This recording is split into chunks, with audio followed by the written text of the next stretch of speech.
જો અમેરિકામાં રહો છો, એનઆરઆઈ છો, તમારી પાસે ત્યાંની સિટીઝનશીપ છે, ગ્રીન કાર્ડ છે કે નથી, કે પછી હવે તમે મેળવવા જઈ રહ્યા છો, કે પછી અસાઇલમ માંગવા જઈ રહ્યા છો, તો તમે થોભી જજો. આ 5 મિનિટનો વિડીયો તમે જોઈ લેજો. નહીતર તમારી સાથે બહુ મોટી છેતરપિંડી પણ થઈ શકે છે, અથવા તો તમે ફસાઈ પણ શકો છો.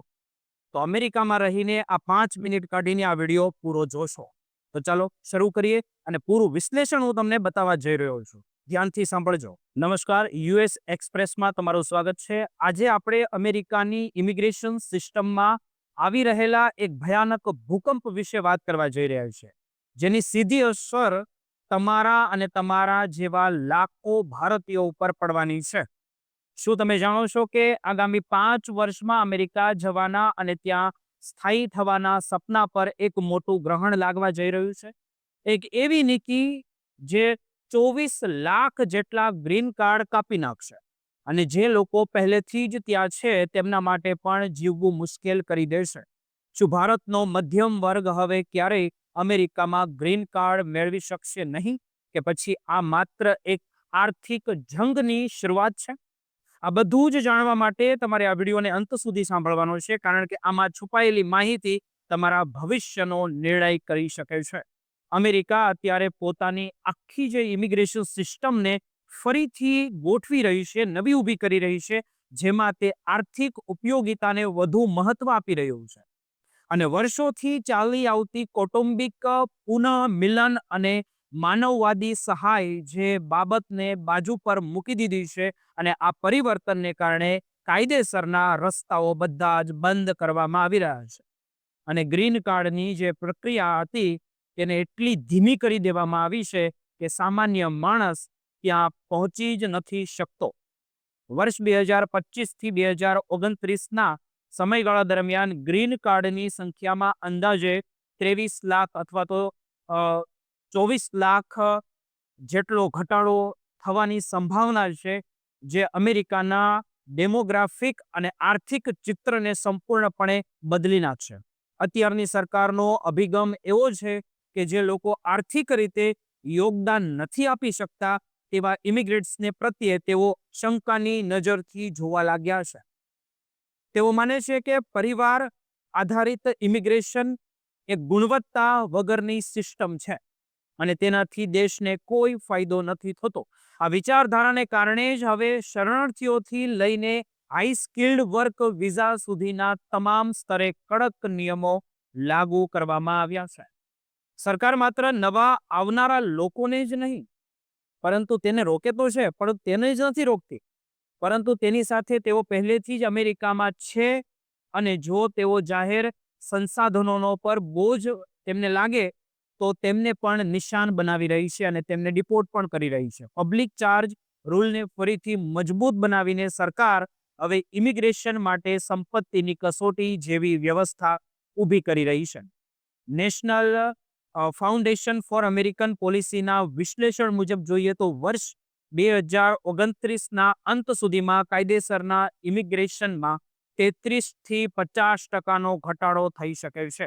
હવે આમાં ખાસ કરીને જોઈએ તો અમેરિકન નાગરિકોના નજીકના સંબંધીઓ માટે ગ્રીન કાર્ડમાં 9 લાખ થી 16 લાખ જેટલો મોટો ઘટાડો જોવા મળવાની તૈયારી તમારે રાખવી પડશે.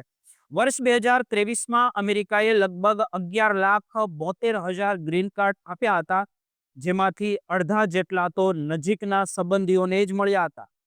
હવે સરકાર આ જ કેટેગરીને મુખ્ય લક્ષ્ય બનાવીને કાપ મૂકી રહ્યું છે, જેની પાછળનો હેતુ ચેઇન માઇગ્રેશન રોકવાનો છે.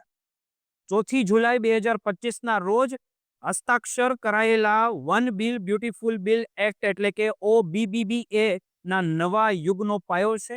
આ બિલ દ્વારા સામાજિક લાભો નાબૂદ કરવામાં આવ્યા છે અને ઇમિગ્રેન્ટ્સ પર ભારે ફી લાદવામાં આવી છે. આ કાયદા હેઠળ કાયદેસર રીતે હાજર રહેલા ઇમિગ્રેન્ટ્સને પણ ઘણી જરૂરી સેવાઓમાંથી બાકાત કરી દેવામાં આવ્યા છે, જેમ કે ફૂડ આસિસ્ટન્ટ એટલે કે સ્પેન પ્રોગ્રામ હવે માત્ર નાગરિકો અને કાયમી રહેવાસીઓ પૂરતો જ મર્યાદિત રહેશે, જેમાં શરણાર્થીઓને પણ બાકાત રાખવામાં આવ્યા છે.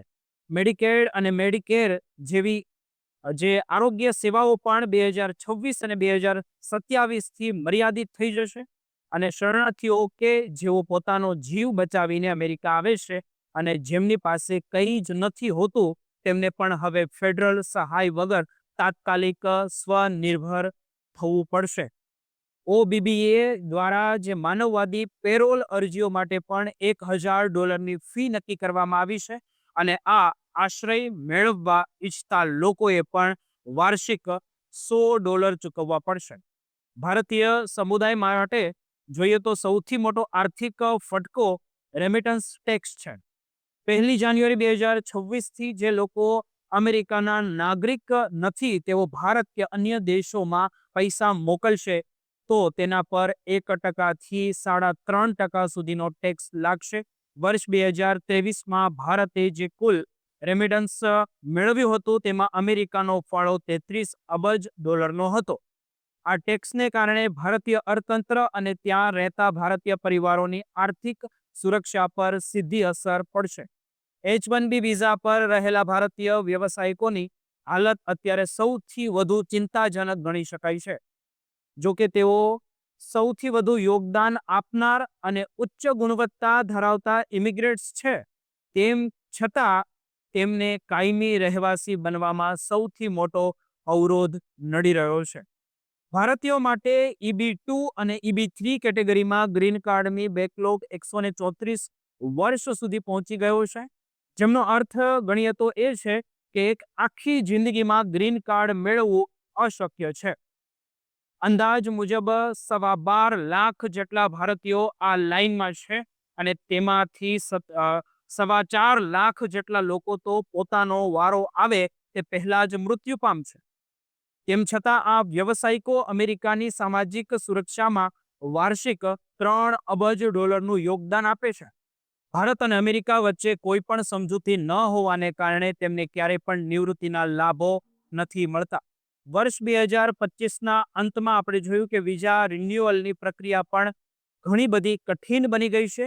સોશિયલ મીડિયા વેઇટિંગ ફરજિયાત કરવામાં આવતા જે કોન્સ્યુલર ઇન્ટરવ્યુનો સમય બમણો થઈ ગયો છે.